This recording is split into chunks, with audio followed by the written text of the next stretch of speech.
सारी शिकायतें बहू से ही क्यों? आप लोगों की शिकायतों का पिटारा तो कभी खाली नहीं होता।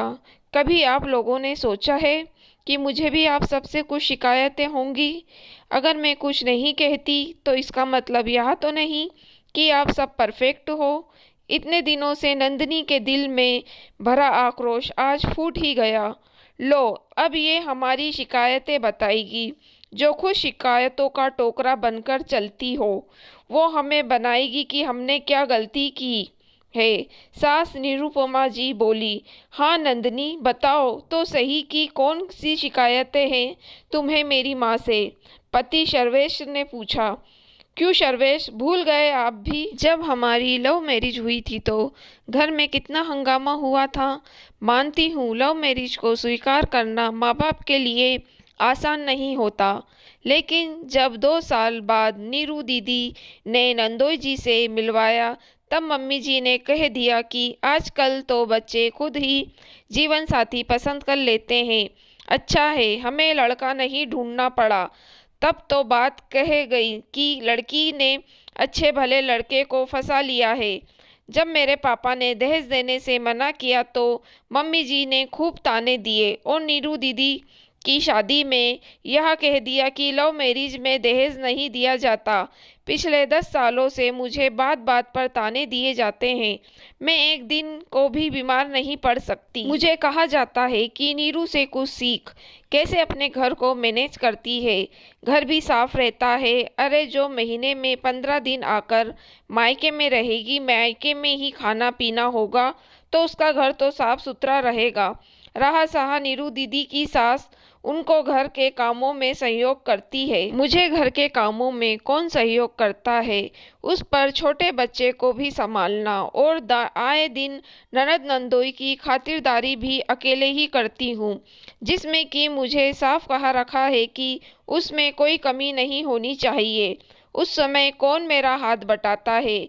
मैं एक दिन के लिए बीमार हो जाऊं तब भी घर के सारे काम मैं करती हूँ। तब क्यों नहीं नीरू दीदी को बुलाया जाता? क्योंकि काम उन्हें करना पड़ेगा। उस दिन मैंने कहा कि शिवी के एग्ज़ाम चल रहे हैं तो नीरू दीदी को कुछ दिन मत बुलाइए, लेकिन मम्मी जी ने फिर मुझे बुलाया, यह कहकर कि कौन सा कलेक्टर की पढ़ाई है, उसके नंबर कम आए तो आपने भी मुझे ही कह दिया कि सारा दिन करती ही क्या हो, जो बच्चे को ठीक से पढ़ा भी नहीं सकती।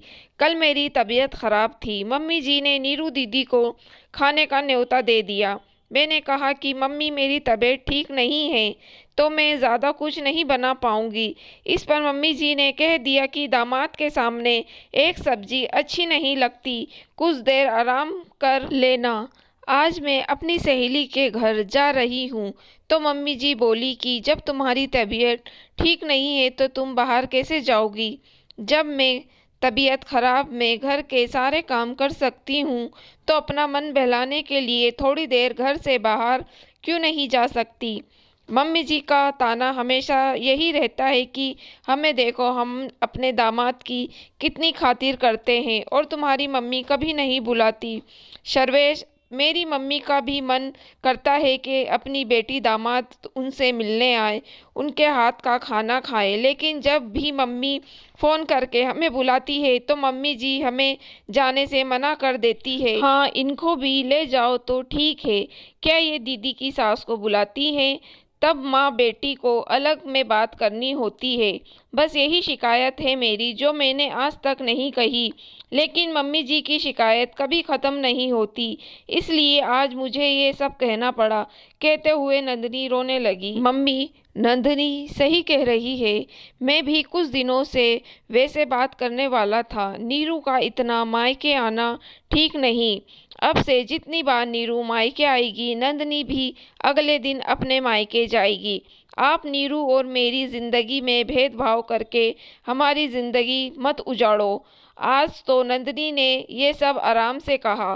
सोचिए अगर ऐसे ही चलता रहा तो कब तक नंदिनी चुप बैठेगी।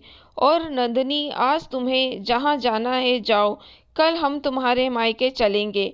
मैं भी तो देखूं ससुराल की खातिरदारी, सर्वेश ने हंसकर कहा तो नंदिनी के चेहरे पर मुस्कान आ गई। निरुपमा जी बेटे के रुख को देखकर चुप हो गई। अब वो सोच रही थी, बहू बेटे की शिकायत किससे करूं? हमेशा ऐसा होता है कि सारी उम्मीद, सारी शिकायतें बहू से ही होती है। क्या किसी और से कोई शिकायत नहीं हो सकती? दोस्तों, अगर मेरी वीडियो आपको पसंद आई हो तो मेरी वीडियो को लाइक और मेरे चैनल को सब्सक्राइब ज़रूर कीजिएगा।